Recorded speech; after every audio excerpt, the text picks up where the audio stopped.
somebody that can sell you something. Step right up. I've got the finest in old-timey medical technology right here. I can cure what ails you. I've got the things that are going to make you better. All I need to know is what ails you, and I can give you the cure. Who's got an ailment that they'd like to share with me? You, sir. You, ma'am. What do you have? What's your ailment? What do you have? She's not ill at all. Oh, you're a lucky woman. Do you know how lucky you are? There's so many ill people out there. What was the last thing that you had a friend have that you wish you didn't get? You were like, oh, thank God that was her, not me. What was the last thing? Pneumonia. Oh, pneumonia, that's a terrible disease. It gets into your lungs and it fills them with fluid. And when you get that fluid in, you can't get it out. You can't get it out. It's like trying to flush a toilet that just won't go down. You know, it's terrifying. It just keeps rising and rising, and you're like, oh my God, is it going to go over the... Whoa, whoa. And it's terrifying. It's awful. There's no modern medical cure for this. You need to go to old-timey medicine to get a cure for pneumonia. Pneumonia can only be cured by pneumatosis. Pneumatosis is the only cure for pneumonia because it is the only cure that you actually insert into your lung. Let me tell you, don't take my word for it. You know I'm trying to sell you something. Let me show you a satisfied customer who will tell you about pneumatosis.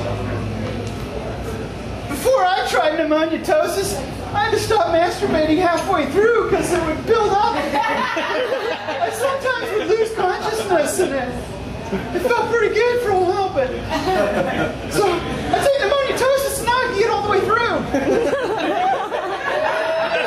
A full lung capacity to really experience the joy of orgasm. If you haven't experienced an orgasm with pneumatosis running through your system, then you have never experienced it at all. It's as if you were doing this underground, like you were buried under rocks like they used in medieval times to kill a heretic, right? That's the kind of orgasm you're going through. You need pneumatosis to clear out those lungs and give you the full experience. That's the thing. You aren't enjoying the joy of sex unless you are having pneumatosis. Let me hear from another satisfied customer. I'm Regina Foreman, and I've been taking pneumatosis for a while, and I think it's working. I'm pretty sure. I tried putting a lot of things in my mouth. I just go around and just anything anyone will give me, and I'm sure this is finally working because it goes straight down into my lungs and back through my throat. And I've had a lot of things go back down through my throat. And I just can't stop coughing. That's right. You hear how much better she sounds? You should have seen her 3 weeks ago when she couldn't even speak, ladies and gentlemen. She actually stuck a pipe cleaner with pneumatosis down through her throat and into her lungs and swabbed the inside of that lungs, and now she can speak again. That is the power of pneumatosis. Every single one of you will be wishing that you had pneumonia just so that you could take pneumatosis. That is how powerful this medicine is for you. It gives you sexual advantages. It gives you the ability to speak as that woman did with great confidence and verve and vigor. Let me hear from one more satisfied customer. Before pneumatosis, I was only able to last maybe 2.5 minutes at most. For the fluid would just gag me. Just build up and I'd pass right out. Which most of my partners didn't seem to notice. But now with the pneumatosis, I'm able to go about 25 hours at a stretch. Jealous? Yes, of course you are. So, get a pneumatosis today. That is correct. If you are taking pneumatosis and you last more than 4 hours in bed, brag about it on Facebook and on Twitter. Your friends will be impressed, and be sure to hashtag pneumatosis. It is spelled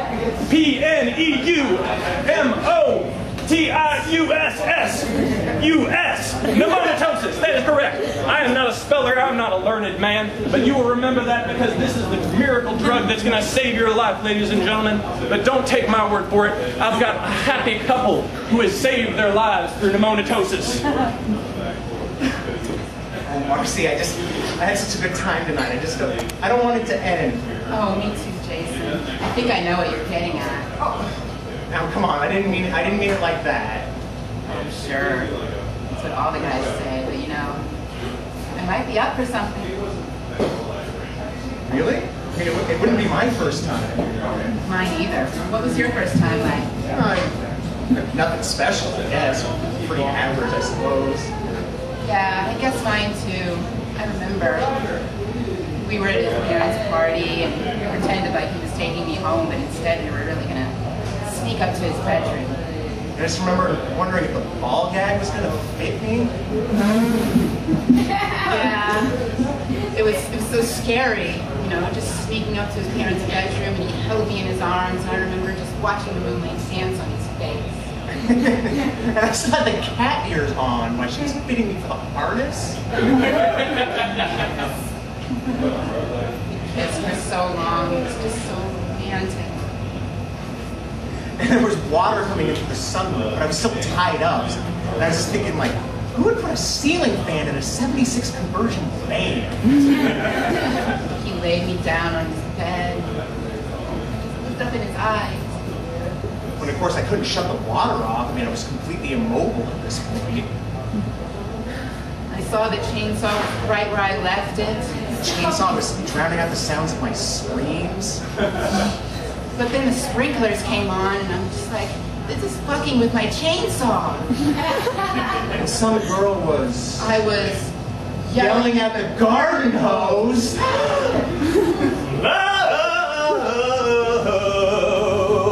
is torture. Love is torture. You can take me in your basement and tie me to the bedpost and beat me with another truncheon in your personal sex dungeon. Love is torture. You can lock me in your basement and you can be the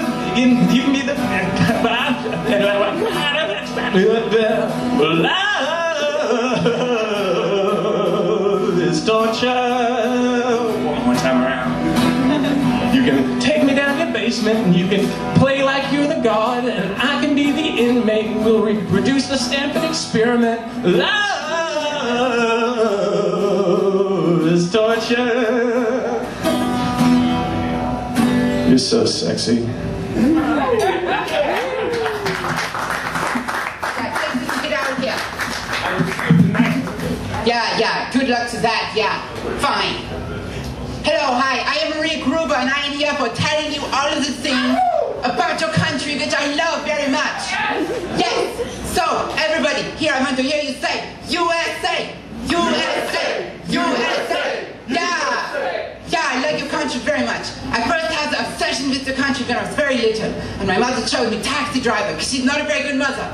And she said, you know, you watch this and shut up. And so I did, and I remember this one part where he goes, you know, scum gonna go down the drain. And I said, yes, that's what needs to happen. Scum going down the drain. It's towards scum. Everywhere. That's all I see. But I run around and I get very angry and I get in lots of troubles. And my mother says, you know, stop thinking about that. Stop, forget it. But you know, I grew up and I watched a lot of movies and I know all about the Americas through them. You know, I watched the Quentin Tarantinos, I watched the Saws, I know everything about this country now, I'm pretty sure. Okay? And then, you know, I become secretary in Leipzig, and I watched The Taxi Driver again, and I see that scene, and it unlocks a thing in my heart. And I say, yes, scum's gonna go down the drain right now. No more scum, lots of drains. That's what happens. And so long story short, I cannot go back to Germany anymore. So I come across the ocean, and I make lots of friends. They say, Maria, you're so smart, you're very energetic, and yeah, you got the excitement and zest for life and zest against other people's lives. And that's the thing that happens. So I have this friend, Sarah, and she say, you know, I don't know what to do about my mother's birthday. And I say, you know what you have to do? Is you have to make her glad to be alive. There's a very good way to make her glad to be alive. I know this way. You have the two, you have the brother and the sister, right? And she said, yes. And so I say, here's what you do. You chloroform them. You take them to your torture dungeon, which you presumably have.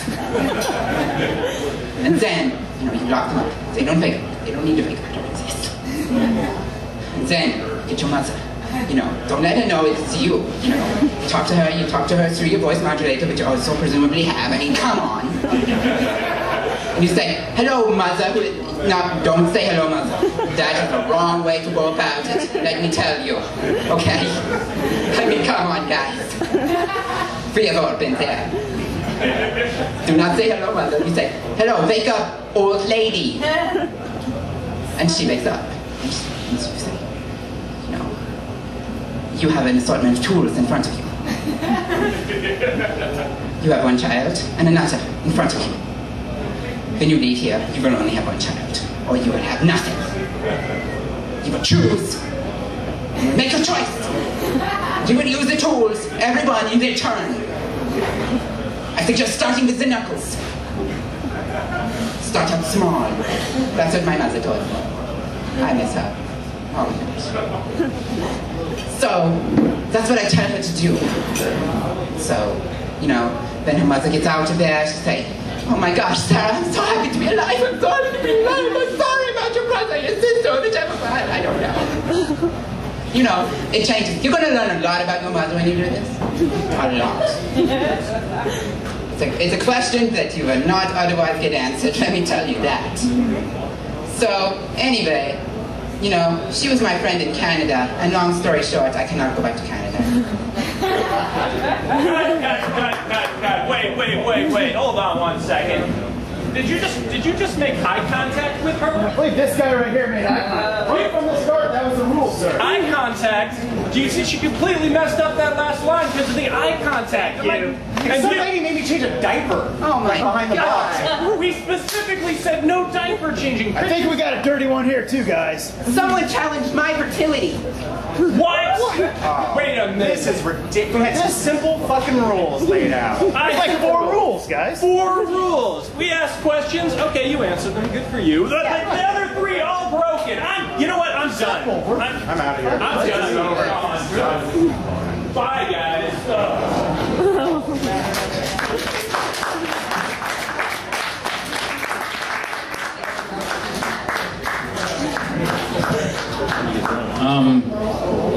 On edge.